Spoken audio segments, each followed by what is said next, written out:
We pretty much take it for granted that our digital world will always just be there. But what happens when it's not? Today, we're going to pull back the curtain and see just how fragile our modern communication systems really are. It's that moment, right? That super frustrating moment. You're about to watch a movie or you're in the middle of a game, and then, poof, nothing. We have all been there. So, what's actually going on behind the scenes when our digital world just suddenly goes dark? And this isn't just some tiny glitch. Take a look at this major incident from October 2025. A single outage at Amazon Web Services, you've probably heard of it as AWS, set off this huge chain reaction. Down Detector, which is a site that tracks this stuff, got flooded with over 17 million reports from users as huge services like Snapchat and Netflix just went offline. It was a massive reminder of how connected, and yeah, how vulnerable everything really is. So, to really understand why this happens, we first have to get a picture of how everything is connected. It really isn't magic. It's a massive, and I mean massive, intricate network.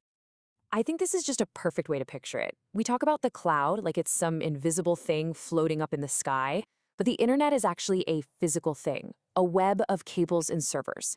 Every single time you send a text or watch a video, your data is literally flying across these connected threads all over the globe. And here's the catch. This incredible web is both the internet's greatest strength and its biggest weakness. It gives us incredible speed and lets us connect with anyone, anywhere. But it also means that when one important thread breaks, it doesn't just affect that one little spot. The vibrations can shake and disrupt huge parts of the entire web.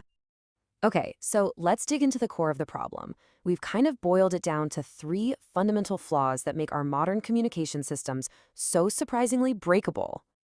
So the first big issue is centralization. You see, to make things efficient, instead of every app and website running on its own separate system, a whole lot of them are built on top of just a handful of giant core platforms, like the big cloud providers. This chart shows that ripple effect perfectly. When that one piece, the AWS core system, went down, it wasn't just Amazon that had a bad day. See, because all these other services, Snapchat, Netflix, online stores, gaming platforms, all rely on that same system, they all went down too. That's what we mean by a single point of failure. One problem causes a massive, widespread outage. And we're not talking about a quick fix. That AWS outage lasted for over 15 hours. That left millions of people and thousands of businesses completely in the dark. That is a really long time to be down because of one single issue.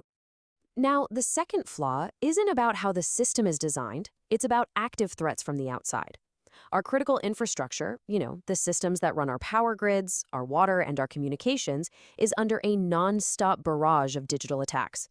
Okay, get ready for this number, because it's a little wild. According to a report from KnowBe4, our global critical infrastructure gets hit with 13 cyber attacks every single second. That's insane. That's more than 1,000 attacks just in the few minutes you've been watching this. And the problem is only getting worse, and it's getting worse fast. As you can see right here, the average number of weekly attacks on utility companies more than doubled between 2020 and 2022. And then it doubled again in 2023. So the threat isn't just there, it's growing like crazy. The third flaw brings us right back down to earth, quite literally. Our super high-tech digital world is, at the end of the day, a physical thing. It's made of millions of miles of actual cables. And while those cables can, and definitely do, break. And the reasons why are often surprisingly boring. Construction crews accidentally digging up a cable is a huge one. But so are things like fires, floods, vandalism, and, believe it or not, animals. You gotta love this quote, right? It sounds kind of funny, but it highlights a very real threat. From squirrels to bears, wildlife is actually one of the leading causes of fiber optic cable cuts.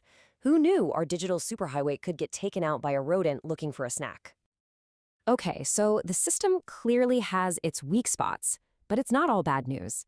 How can we build a stronger, more resilient system? Well, the answer, surprisingly, often involves looking back at older, simpler technology. The key idea here is something called interoperability. Basically, it's a fancy word that means making sure different systems, from old school radios to the newest apps, can all talk to each other no problem. Because in an emergency, you can't just assume everyone's using the same device.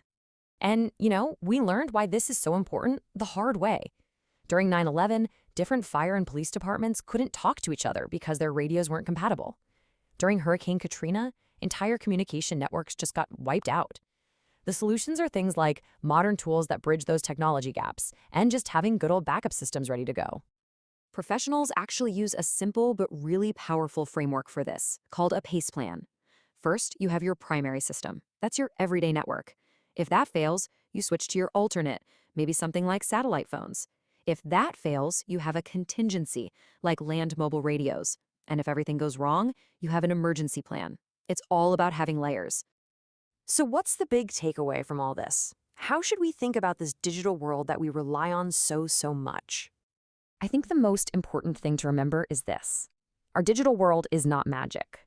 It's a physical system. It's built and maintained by people, running on wires and servers that exist in the real world. And that means it has real-world weak spots.